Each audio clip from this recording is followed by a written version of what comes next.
It's Hump Day. Hump Day! It's Hump Day. Hump Day!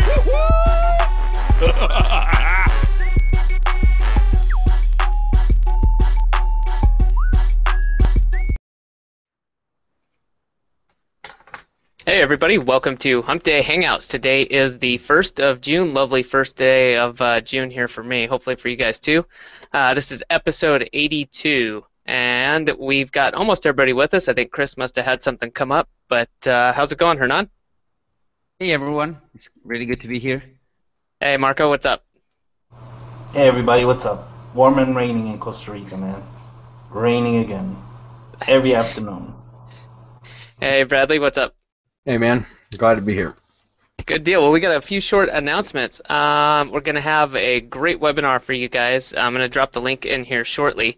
SEO and the Semantic Web, that's Monday, June 6th. I'll let Marco talk about that real quick here if we want to fill them in on why they should be showing up. If they want to rank, they'll show up. If they don't, then don't. Enough said. And before everybody asks, there's probably not going to be a replay, guys. So, you know, try to make it if you can. It's 3 p.m. June 6th, Monday, June 6th. In all seriousness, I am giving a bunch of stuff away that other people won't touch, that other people either don't know about or don't want to share. I'm just going, because I hate, you know how I hate just these marketers that peddle garbage, right? I hate that. I hate that when it's not tested, when they don't vet it out, when they don't go and see whether the crap that they're pushing works. They just push it because they have a name, not necessarily because it works. We're the opposite. We test everything, and we actually figure out whether we can break it before we even make it, and then we give it to our people to test. And then once we've done that, we make it public. And so I just hate the way that it's being done. I just hate the way people are being made to spend money on stuff that doesn't work, and so I'm just giving stuff away. I'm going to tell you how to rank, and if you want to know, come join me, and if you don't, it's okay. Just keep doing what you're doing. Yeah. Nice. All right, well, yeah, so by all means, we'll post it again later, but you guys click on it, sign up. That's Monday, so coming up pretty soon. Also, tomorrow, Mastermind members are going to be talking with Lisa Allen. We'll be talking to her about Rank Feeder Pro, which is just now rolling out, and our Mastermind members are going to get kind of the first chance to get a special deal on that. She's going to be talking about co-citations and some other really cool stuff she's doing with RSS feeds. So we've talked to her, and we are going to be able to share some of that information with everybody, but that's going to be a little bit later than Mastermind members. So with that, I think anything else, or anybody else have anything before we get started? That's it, man. All right, let's do it. All right. Yeah, and I think probably within 2 weeks we'll have a replay out for the Lisa Allen stuff once we edit it and get it, prepared. So you guys, if you're not in the mastermind, you'll still probably get a chance to see it. I'm going to go ahead and grab the screen, lock it on me, and we'll get right into questions. Looks like we got a bunch of questions already. So let's Good deal. not waste any time. All right, so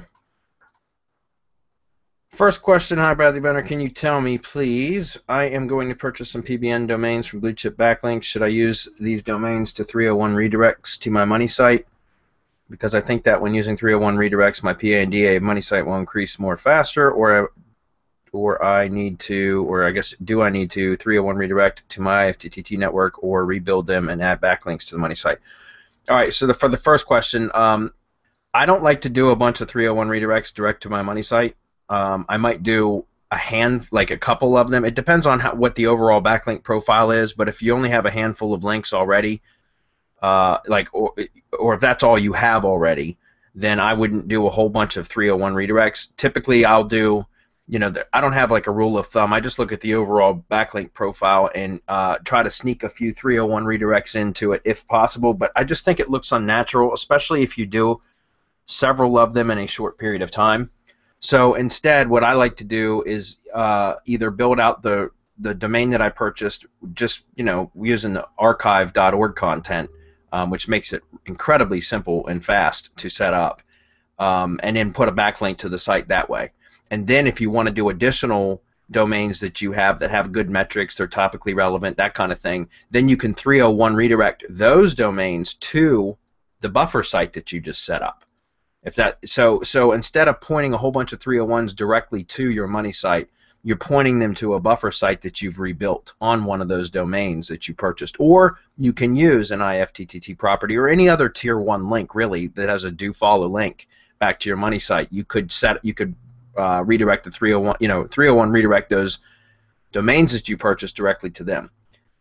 So that's the quickest and easiest way to do it. Obviously, if you want to get more IP diversity and domain diversity pointing directly to your money site, which there's a case for that as well, then I would say go ahead and rebuild the old domains. The domains that you purchased, rebuild them with the content that you can pull right out of Bluechip backlinks from archive.org. And put a link on it. That's the best way to go. But if you're looking for speed and trying to get shit done quick, then just rebuild one of them or find a good tier 1 link already that has a do follow link pointing your money site and just 301 redirect to that. Yeah. And to add to what you're saying, Bradley, I think that it will strongly depend on also what you can find on Bluechip backlinks, because at some point, for example, you can find those domains that they have like 1 or 2 backlinks, really, really powerful backlinks. And on those cases, like for 1 or 2 backlinks, I don't know if it makes sense to actually mount those domains as a PBN. You would be better off like 301 it, as you were saying, to an IFTTT network or something like that. But then again, you can find really, really good expired domains with good metrics, and then those will definitely work fine as a PBN, So it's a matter of I think making the call when it comes to actually mounting it or 301 it. I would still do what you were saying, as to keep the 301s as slow as possible, or 301 it to a tier 1 property or something like that. But there you will find with Bluechip backlinks some really, really good domains with a couple powerful links, but also branded links and a good history, and those can definitely be a PBN at some point. Yep. Next question is, I have created IFTTT networks for my money site. Now can I build GSA links to the properties on this network? I'm considering buying FCS Networker, but many people said FCS Networker does not work effectively now because it has the low success rate for creating the accounts and submitting. I have purchased a package in Serp space to power up IFTTT networks, but I want to try to do it myself. Do you have any suggestions? Thank you. Well, I'm not the spam tool guy, so I'm going to defer to Hernan, but yeah, I mean, if you know how to use GSA and you're good with it and you're skilled with it, then yeah, you can build links directly to your IFTTT properties, but you just want to keep it the links that the targets that you're scraping, you want to keep them clean, and you're try to keep higher quality properties for your first tiered links, your first set of links to your tier 1 properties. In other words, you don't want to just spam the shit out of your tier 1 properties, which would be your branded IFTTT network. Right. So if FCS, I don't know about the FCS networker being a low success rate. That may be the case. I don't run any of the spam tools, so I don't know that. But if that is the case, then either find another tool that is comparable to FCS networker that may be working better at the moment, or learn how to use GSA but use it properly, which a lot of people just don't know how to do. There's a really steep learning curve. So what do you think, Hernan? Yeah, I think that you nailed it, Bradley, because the way we're doing it is that we have scraped and we have these huge lists that we filter a lot, so that we end up sending just a handful of backlinks. And that's the thing. When you're powering up your tier 1s and even further your IFTTT properties, you need to you need to tread lightly, because those are branded properties, and you want to treat them as extensions of your money sites. Even though they are, on high domain authority or high trust flow backlinks, they will withstand the pounding of many backlinks. You want to send just a handful of links. That's why we were using FCS Networker. You do not need a ton of backlinks. You just need a handful, like 10, 20, maybe 50 backlinks per property or something like that. Yeah. You can also use like something like RankerX, Turbo Web 2.0. So that way you're buffering your links, and then you can go to town, hammering those backlinks. But the main thing here is that you protect and you try not to burn out your IFTTT networks or any tier 1 network for that matter. Yep.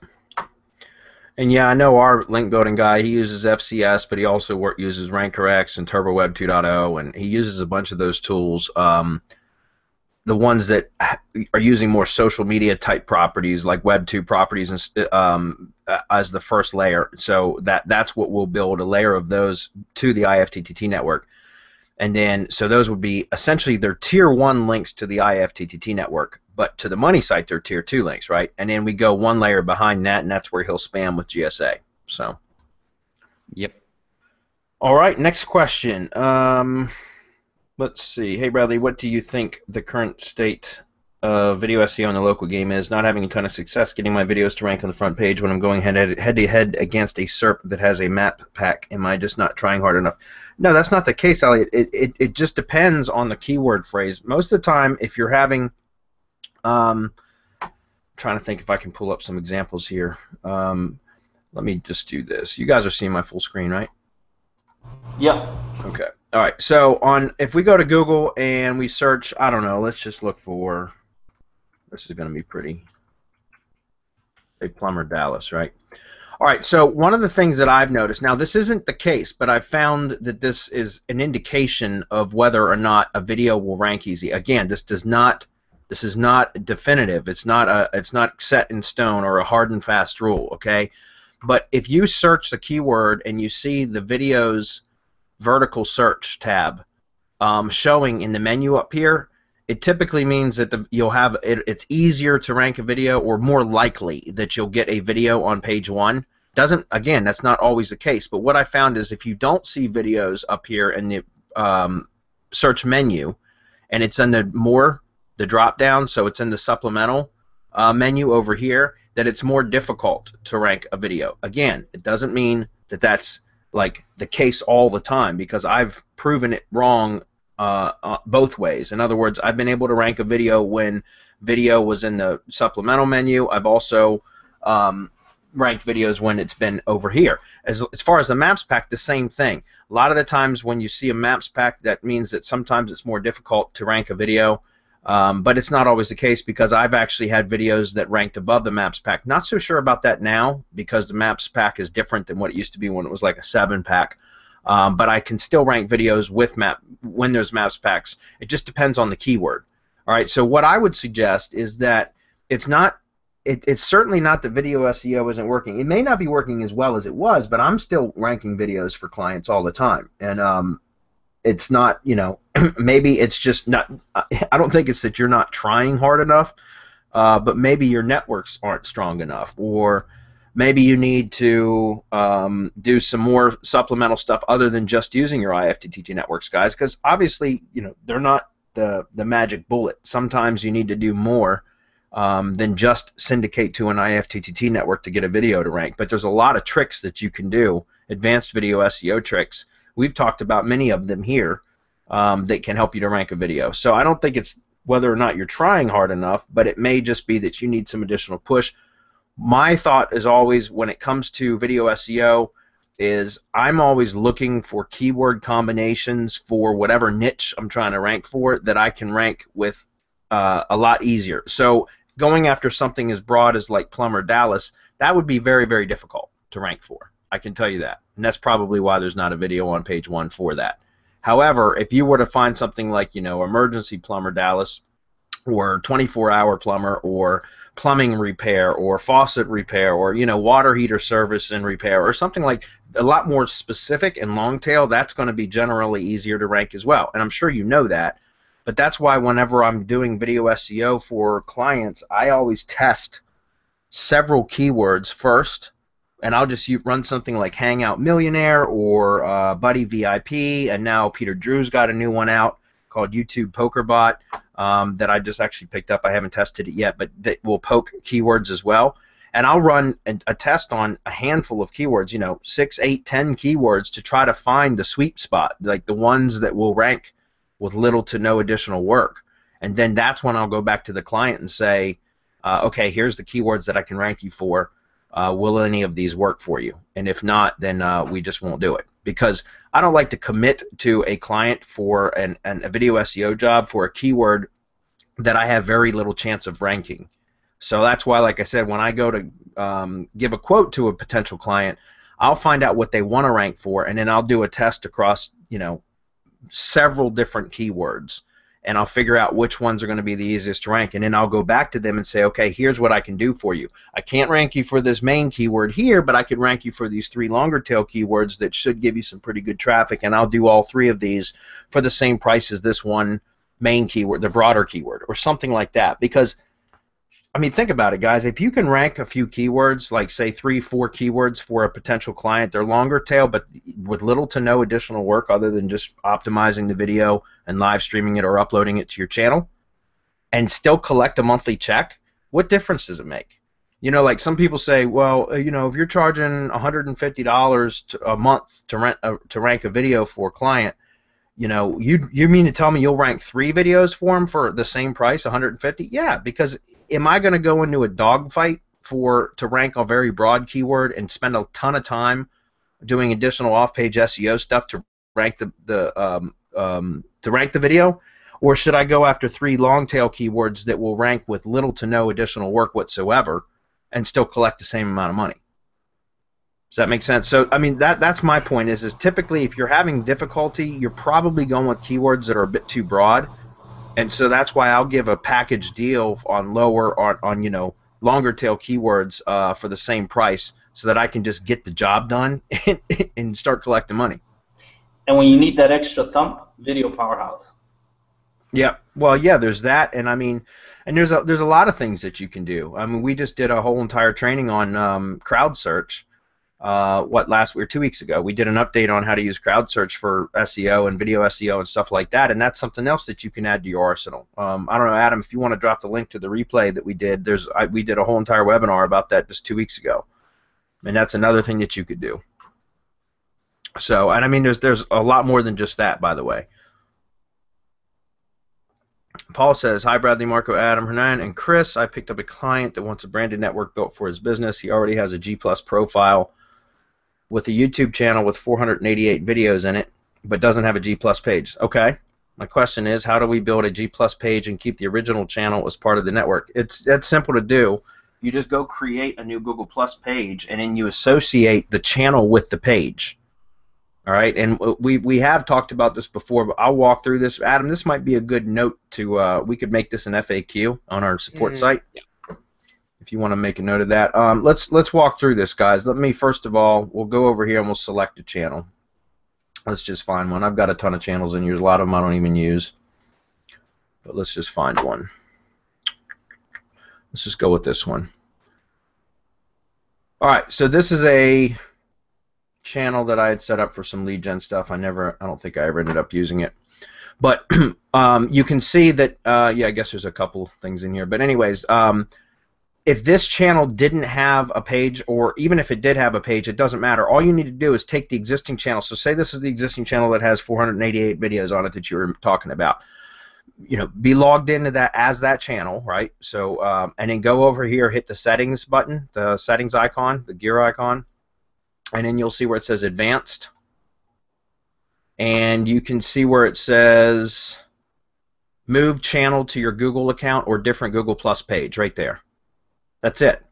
So all you got to do is you just got to make sure that you can move your channel from essentially what this does is it allows you to assign a channel to a different Google Plus page or to a Google Plus page for the first time if it had never been assigned one. You guys know now when you create a new channel, it automatically assigns a Google Plus page, a corresponding Google Plus page. However, if you have a legacy YouTube account, which is an older before it was integrated with Google Plus, you should still be able to click on the settings, go to advanced options, and then you should still see this move channel to your Google account or different Google Plus page, and this is where you would assign it to a new page. So you'd create the page, right? If you hired us to create your IFTTT accounts, or even if you did it, it doesn't matter. You create the new Google Plus page when you're setting up all your new profiles or all your new accounts for your IFTTT network, and then just go do what I just said, logged in as that channel, the old channel that you want to associate with the new page. Okay?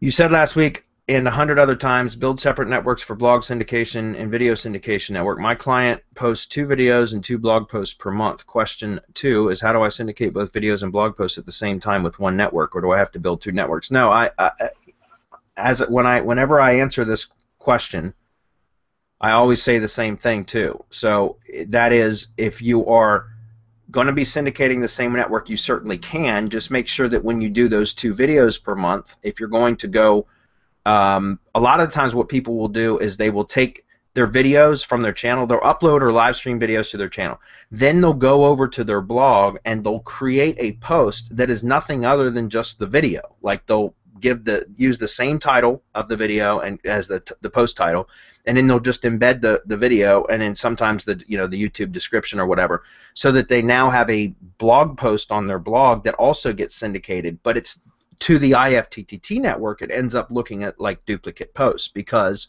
your blogger blog, for example, will have syndicated the YouTube video with the exact match title and just the video and in the whatever's in the description area based on your recipes, and then the blog will syndicate to blogger.com as well, and it will be the same thing. So my point is it's okay if you want to syndicate both your YouTube channel and your blog to the same network. Just make sure that your blog posts are unique titles, and that's it. If you want to upload videos or live stream videos to your channel, they're going to syndicate out as is from your YouTube channel. When you create blog posts, just make sure that they're unique. They're not the exact same duplicate as the YouTube. You can embed the same video, that's fine, but just make sure that the post itself is unique so that it's not looking like duplicate posts on your IFTTT network properties.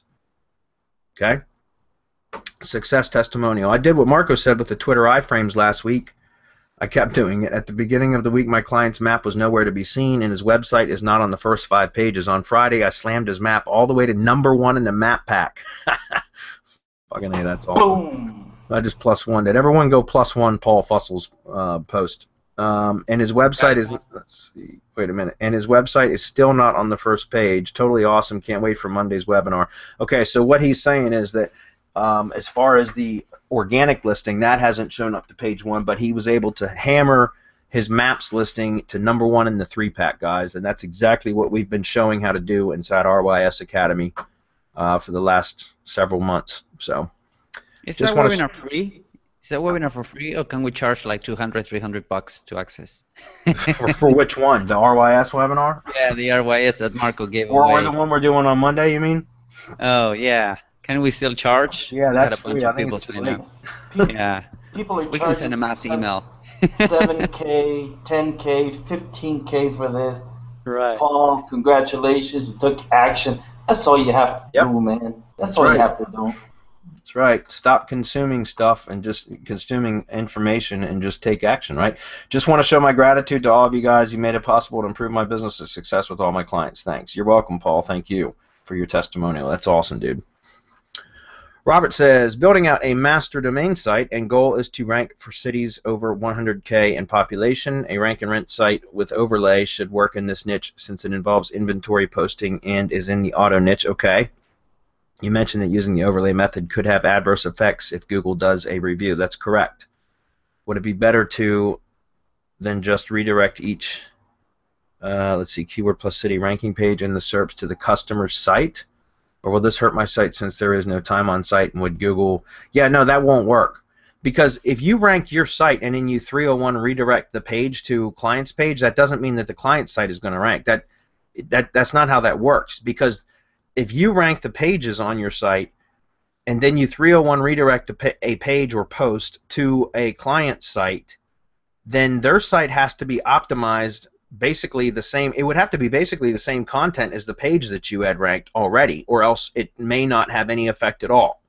You know what I mean? Otherwise, it's just like a backlink. And if you're doing, well, I don't know how you're building that. I don't know if you're using like Serp Shaker or Lead Gadget or what, but it really doesn't matter. My point is that unless the client site you have control over the on page of the client site, which in this case I don't think you'd want to do, then redirecting isn't gonna do much. It would just be acting as a backlink at that point to that site, right?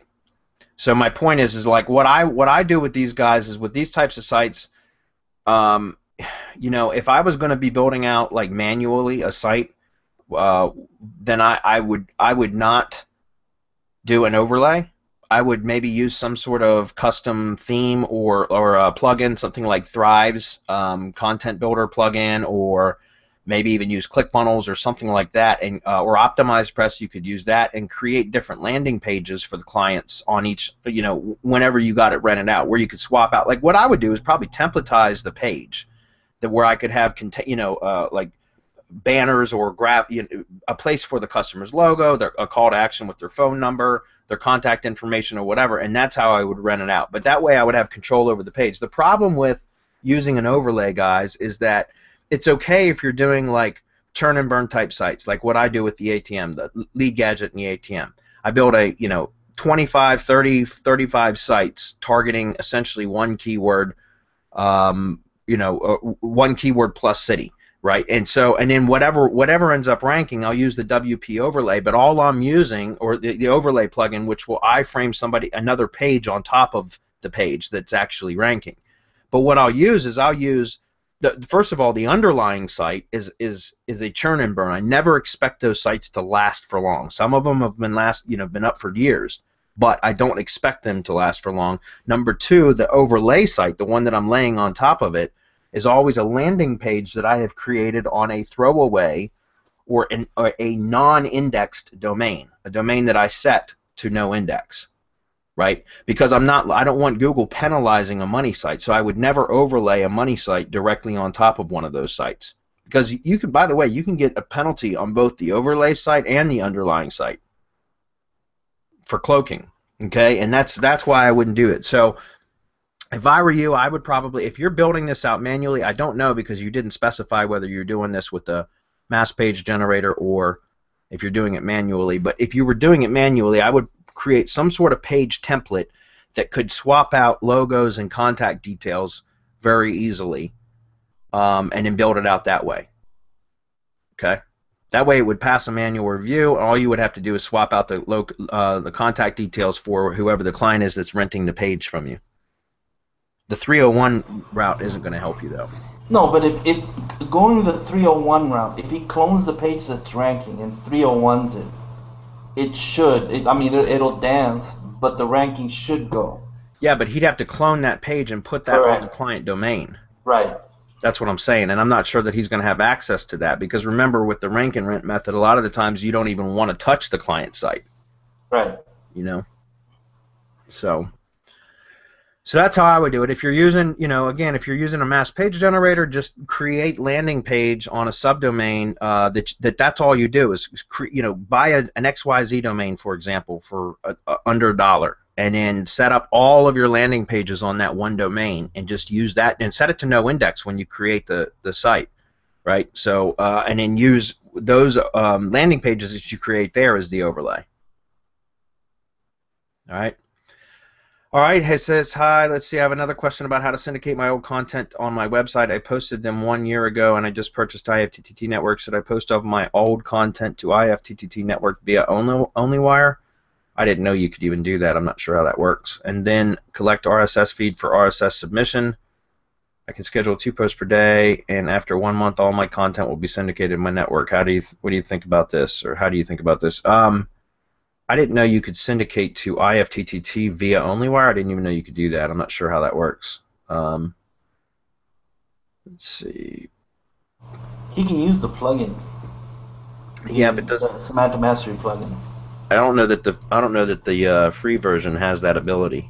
Oh, okay. I think the premium version does, but you have to be a mastermind member for that. Did we ever find a solution for that will, outside of our plugin that's for mastermind members, do we find anything that will republish or, bring old posts back into the feed so that they can resyndicate? Backlink Commando will do it? Nah, Backlink Commando is not supported anymore. They don't even sell it anymore. Oh, okay. Yeah. Okay, yeah, because, I think there was a plugin, it's called Ping Fresh. I think it was from Terry Kyle as well. We'll need to dig it up. But yeah, last thing we used was Backlink Commando for the but they stopped supporting that a few months ago. There's actually a plugin called Republish Old Posts Oh, okay. There you in go. WordPress. Republish old posts.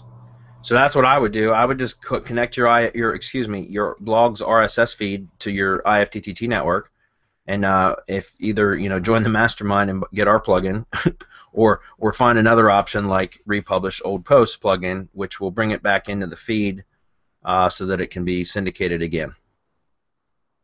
Okay.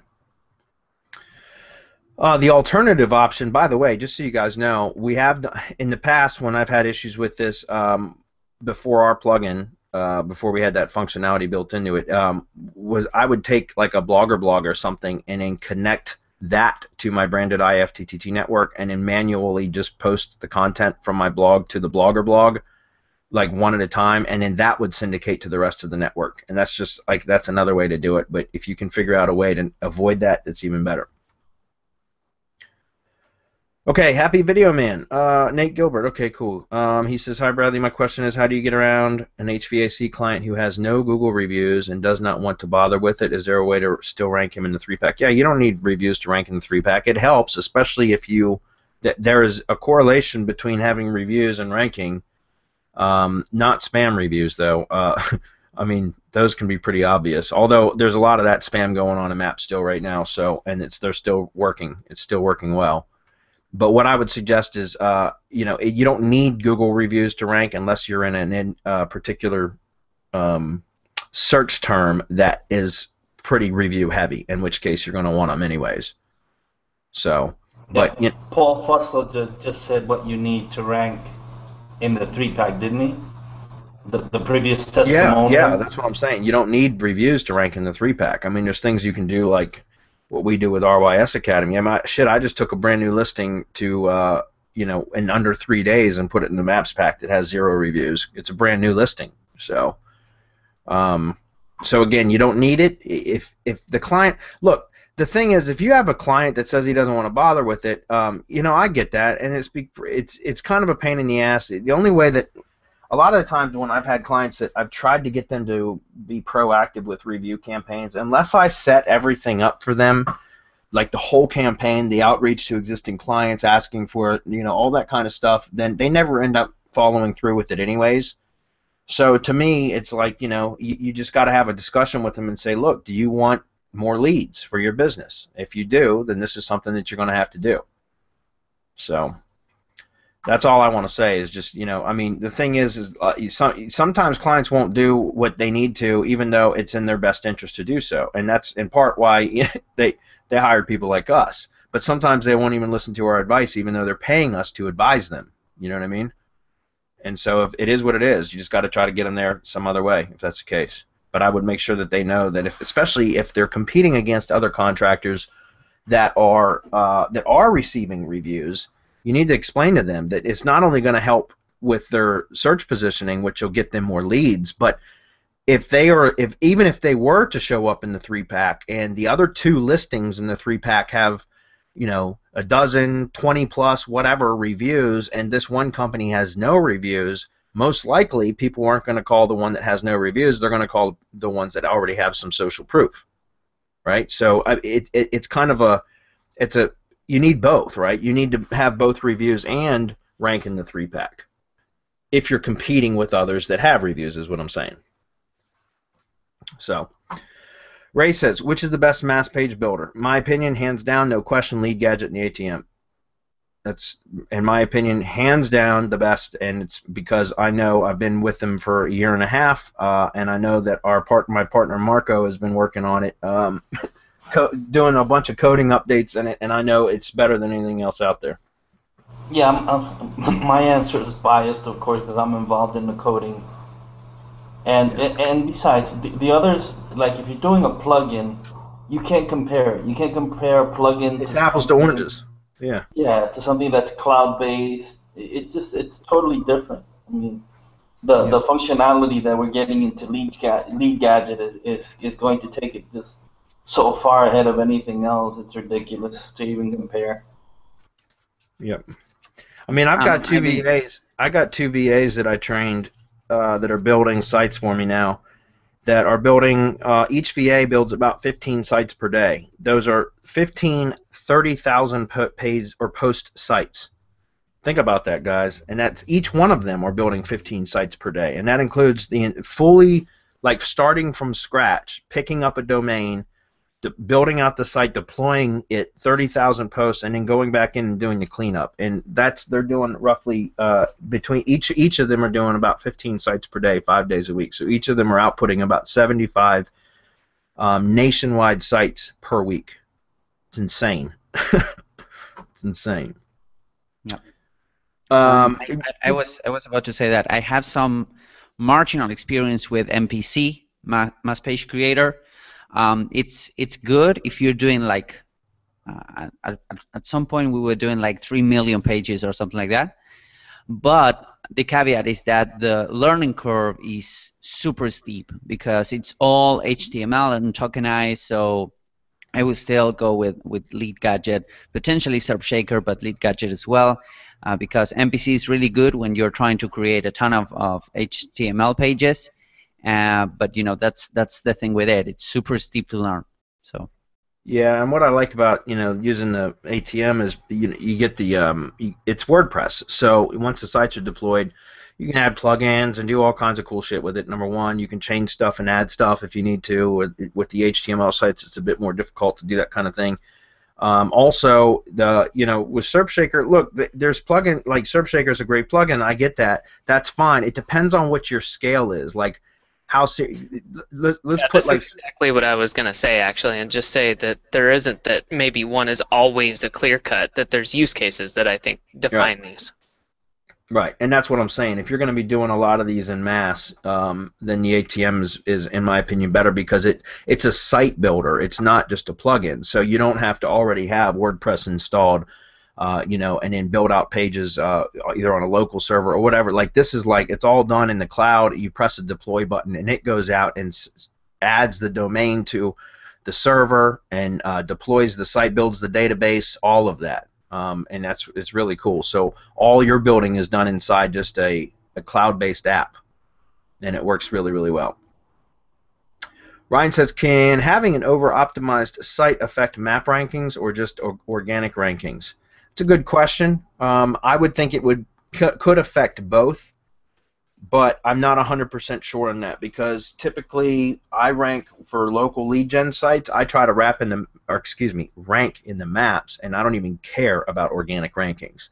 And so I, just optimize my sites like I typically do, and as soon as I rank in maps, I quit working on them. So honestly, I'm not 100% sure if the algorithm between the local and organic is closer now, is more similar than it ever has been, right? And so I would say that there's probably a correlation between that, but I'm not 100% sure. Do any of you know for sure? No, not for sure. No. Yeah. I mean, we get away with some crazy stuff with maps right now based on what we're doing, and that has very little to do with on-page on the site other than just the schema.org connection with the same as attributes and the structured data on the site itself. But again, I haven't definitively proven one way or the other, Ryan. So unfortunately, I can't give you a definitive answer. But I would assume that there's more of a connection there than there has been in the past. Next question. Hey guys, Dan here. What's a canonical?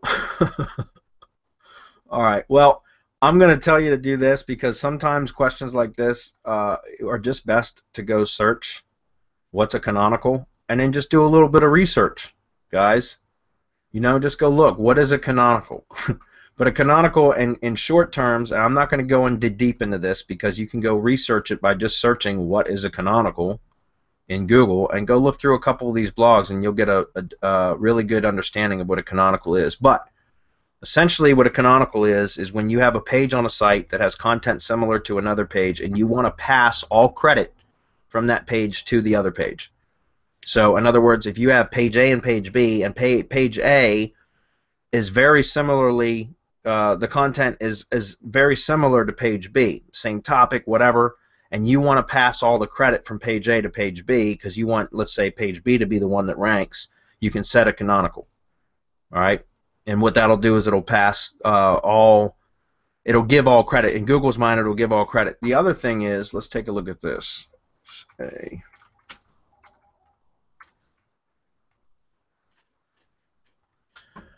Cross domain. What I do? Spell it wrong? Yeah. Okay. Take a look at this. I believe this is it. Yeah, this is it. This is a good article that was actually published on Google's blog on Tuesday, December 15th of 2009. This talks about cross-domain canonicals, and this will make some sense to you. This hopefully will clear up some of your questions about what canonicals are. But we talk about using canonicals in the mastermind in some pretty ninja ways, and one of our students actually just had a post, well, a couple months ago about it, or within the last month or two, about how he used canonicals and got some really good results. He was able to accomplish exactly what he was trying to do. So anyways, let me just post this on the page real quick. Canonical. Just go read through some of these guys. You'll be fine. You'll figure it out. All right, where were we? Scott Rogers is next. Wait a minute. Actually, it's Robert, right? Yeah, Robert Gage. Says, oh, yeah, that's right. do you know if there is any way to have IFTTT recipes that will connect with Shopify or the blog? Yeah, as long as Shopify has an RSS feed. Which it does, and not only that, but Shopify has feeds for products and collections. But yeah, your Shopify store comes with a blog, and so you can either use that or do something else, but it natively has its own RSS output. Yep, as long as it has an RSS output, just use that as your trigger. That's it. If not, yeah, just like what he said. So, and I don't know, does Shopify connect to IFTTT? I don't know that it does. I don't think it does. No, I doubt it, but it's got its own. I mean, it's got its own feed, so that's all. Yeah, so you don't have to take it to FeedBurner. I mean, you could if you wanted to, but yeah, it's got its own feed. I think it's Atom feed. Yeah. Scott Rogers says, "What is the business model of IFTTT? How do they survive without revenue?" I don't know, Scott. I honestly don't know. I think at some point they will switch to a paid platform, and you know, where it'll be like subscription based, like what Zapier's like, or Deliver It, something like that. I've been expecting that to happen at some point or at any time, but honestly, I don't know. I really don't care as long as it's free, and even if it does end up going paid, it doesn't matter. I would still pay for it, you know, because it's so powerful. Like obviously, if I was doing client work, the client would end up paying for that. If it was my own lead gen stuff, it would be a small price to pay for the benefit. It'd just be like buying link packages or social signals services or whatever, right? It would just be the cost of doing business. But for as far as I know, I'm not sure how they generate revenue. Do any of you have any idea? I do not right now, and I'm just looking through. I just did my own search and was looking at Quora and stuff for some answers, and I'm not seeing anything. So yeah. I think right now they must have been funded somewhere because they've got to have a decent amount of servers. So yeah. Robert says, hello again. So back to the Shopify store question. If I have a self-hosted WordPress site branded, and I have a Tier 1 branded IFTTT ring built, and I only have a link to the Shopify store from the WordPress site, would the mention of the product sold within the store on the various social properties help with the store's SEO, etc.? Expound if you would, please. You mean if you link from within your WordPress site to your Shopify store pages or products? I mean, yeah, it would help because you'd be backlinking to them. But I don't know enough about Shopify, guys. I don't know if those stores are SEO'd at all or if they have SEO settings. I don't know if those stores will rank. Yeah, well, let's just answer the general question then, and because I think this is basically what he's asking. I mean, what you're saying is good, and you need to. And I know there's ways you can optimize your site, but assuming something like one page per product, would it be helpful to talk about it on your WordPress site, then syndicate it out if that has a backlink back to that page that mentions your product? Yeah, which is yes. Yes. Yeah, and they have. Grassroots SEO module, like you can actually you can tinker a little bit when it comes to generating a product. You can tinker a little bit with the content of the product, like as an usual e-commerce solution like H1s, YouTube videos, whatever, and then you can tinker a little bit with the description, the title tags, and that's pretty much it. I mean, it's not that developed on the SEO side of things as of yet. So yeah, the best way to go would be, as Adam was saying, to push link shoes from your blog into your Shopify and then from the IFTTT syndication network too. Yeah, a caveat that I think I speak for myself. I do not currently have a Shopify store. I have used one, but it's been a while. So you should definitely look into this. But I know some people were just setting up, which is maybe what you're doing, but putting their blog on a WordPress subdomain, since that was way easier to do instead of using the native blog. But again, it just depends what you need and how you want to do it. Yeah, I would say work on ranking a WordPress site for your keywords, and then like iframe in the Shopify page or something right on. You know what I mean? Like right onto the page that you're ranking, so that you can still benefit from the traffic. But yeah, it's you can also mask a domain, like or a subdomain or a domain like your domain.com would be WordPress, and then you can mask with a CNAME something like /shop or shop.yourdomain.com, and then you're sending traffic from your main domain to your subdomain. Yeah. Yeah, and you can do that. I set up a Shopify store and never did anything with it, but and I used my own domain and everything too. So yeah, you can certainly do that. That would work. Mike says competitive local primary keyword. Okay, chiropractor staying below page 20 over 1 year. Wow. All kinds of related long tails that include primary keywords ranking and in 3-box. On-page SEO, right on. Been doing this for 20 years with multiple sites. Primary keywords in 3-box. Okay, in page 1. One IFTTT branded network. One IFTTT linked persona tier 2 network. Driving me nuts solution. PBNs or more IFTTT networks. He says curated post 2 to 3 times per week. Look, if you've got a site that you're doing all this work to and you can't get above page 20, it's probably one of those random ranking factor domains that just aren't going to rank. And I mean, like there's a lot of variables here that we're going to have to make some assumptions here. But I mean, there's a ton of things I would do. Look at backlink profile. Take a look at on page. Make sure certainly that there's no sort of manual penalties. I'm assuming you're aware of all of that and that you don't have any indication of any sort of penalties.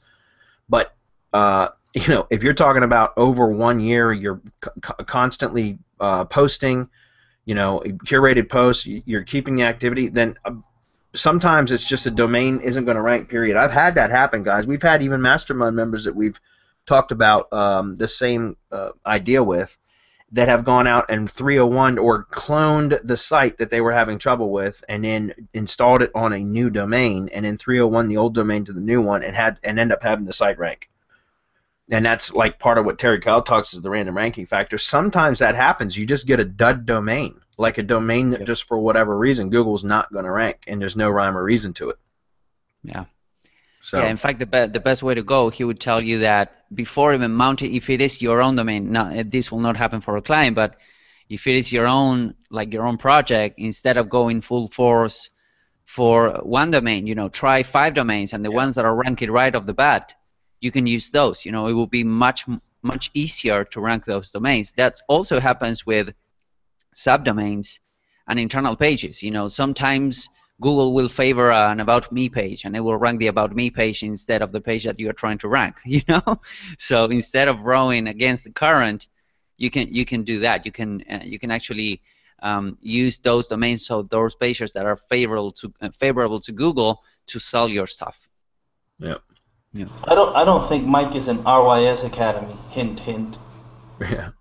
Yeah, I was just going to say, I mean, Mike, there's so many variables there that are like questions left unanswered right here about, I mean, because there's, one of the things, if you're in the master class, like this is something we could audit, do a site audit on and start giving you some ideas if you don't mind sharing it within a small master class group. They're not public, it's a closed group, but that's something that we could do a site audit for you and bring you on to the webinar, ask you some questions and things like that. Take a look at your site, your backlink profile, and give you some suggestions. But again, with such limited information, and me just assuming that everything else is okay, it could be that it's just a shitty domain. Like it's just one of those domains that Google just does not like, and that does happen from time to time, guys. So. Ryan says, I know we've got to go in just a couple minutes. I see a couple questions that I want to get to really quick. Hey, dudes, when checking domains from Bluechip, better to go by Fresh Index and Majestic. That's what I do, Ryan. I go by Fresh Index, and I usually look at the www.version. However, I do like to take just a really quick glance at all both fresh and historic, plus www.version and non-www.version, and take a look at all 4 of them.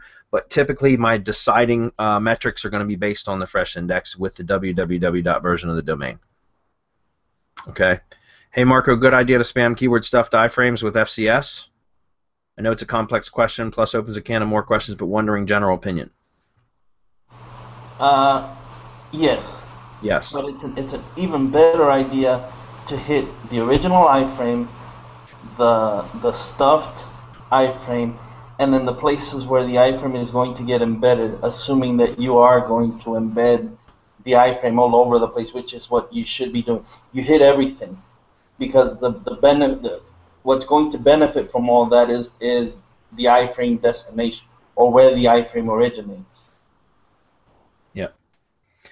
All right, this is the last question, guys. I saw this one. That's the one I wanted to get to. But Joe Rodriguez says, okay, so believe it or not, some of us are still beginners and are still struggling financially. So what I'd like to know is, what is the cheapest and fastest path to cash using the Semantic Mastery strategies?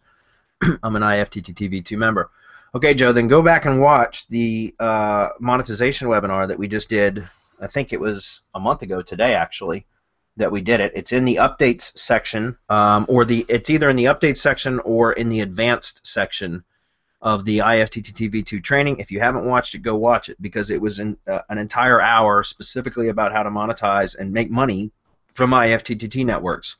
My suggestion is the quickest and fastest way, in my opinion, is to build out your own networks that you use to rank either client videos or lead gen videos or both, and then contact video production companies, local video production companies, and sell wholesale SEO services to them. Let them handle all of the sales to their existing client base and all potentially new clients, but let them handle the sales and sell, mark up your services and then sell it to them, because that way you're not handling sales or anything else. All you need to do is build up and maintain a powerful network, right? So that's one of the quickest ways I can think of. Either that or just sell IFTTT networks to local businesses.